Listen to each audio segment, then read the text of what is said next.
सब घट में राम जी बोले री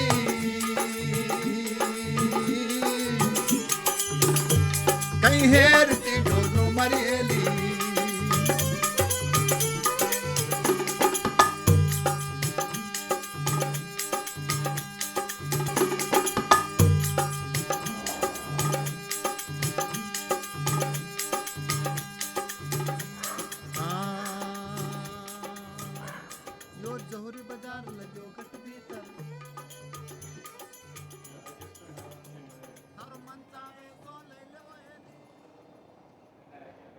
My name is Linda Hess, and I teach in the Department of Religious Studies here at Stanford.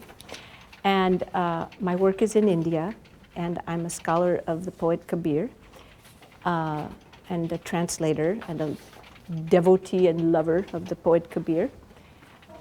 Kabir is a great poet of 15th century North India who composed in the Hindi language and probably was illiterate, and as far as we know, never wrote anything down, and yet we have hundreds and maybe thousands of poems attributed to Kabir, and how that happened was other people wrote them down.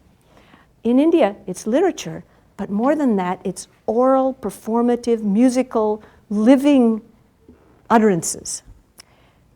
And his language changes when he gets to Gujarat. Funny, his Hindi is going to sound kind of Gujarati. And when he gets to Rajasthan, he's going to sound Rajasthani. So Kabir speaks all these languages, he changes colors, he changes musical styles, he takes on the colors of the earth from which his lovers spring, to put it a little bit poetically. So one thing about oral tradition is that it's just out of control. It's boundless. Everywhere you go, it's just popping up, more Kabir, more text. The words will change, the order will change. The same singer sings it. 3 days later, something will change. I'll say, no, this is the way you gave it to me. So the texts are kind of, it's very exciting, it's very much alive, but for a scholar, it's a little anxiety-provoking. I don't know. For a scholar who wants to know what text he has on the table, it's like there's no text. Off to class. Yeah. So when he says pundit, hey pundit, you know, does your book tell you about how to get rid of your own stupidity? Or something like that.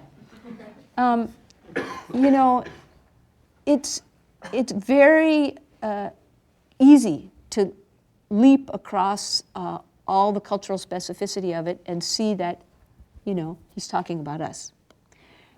What are the key words for his for reality for him? One of them could be shunya. One of them could be sahaj, meaning spontaneous or simple or easy or natural. This meaning empty or emptiness. But an even more important key word for him is, guess what? Shabd. He often talks about that ultimate reality as shabd. The word. Did you get the word? No, I don't mean those careless words that you use every day. I don't mean those ordinary words. I mean the real word, the word, you know, the essence. Have you gone down deep inside, as deep as you can go, and found out the word? Have you heard it? You can't touch it. He says one place, it won't come on your tongue. There's a very challenging tone in Kabir that says you have to be very fearless to follow this path. This path takes you up to a high peak. Shunya is often metaphorized as a peak that you have to get to. Meet me up there on the summit of Shunya, if you can make it.